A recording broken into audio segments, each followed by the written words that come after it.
নমস্কার, বাচপান নীলুয়ার পক্ষ থেকে ১৬৪তম রবীন্দ্র জন্মবার্ষিকীতে আপনাদের সকলকে জানাই শুভেচ্ছা। আমার নিবেদন কবিগুরু রবীন্দ্রনাথ ঠাকুরের মাঝি।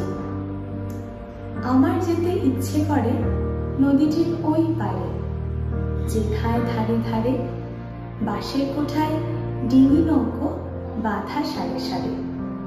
কৃষাণীরা পার হয়ে যায় লাঙল কাঁধে ফেলে, জাল টেনে নেয় জেলে। গরু মহিষ সাঁতরে নিয়ে যায় রাখালের ছেলে। সন্ধে হলে যেখান থেকে সবাই ফেরে ঘরে, শুধু রাত দুপুরে শিয়ালগুলো ডেকে ওঠে ঝাউ ডাঙাটার পরে। মা, যদি হও রাজি, বড় হলে আমি হব খেয়া ঘাটের মাঝি। নমস্কার।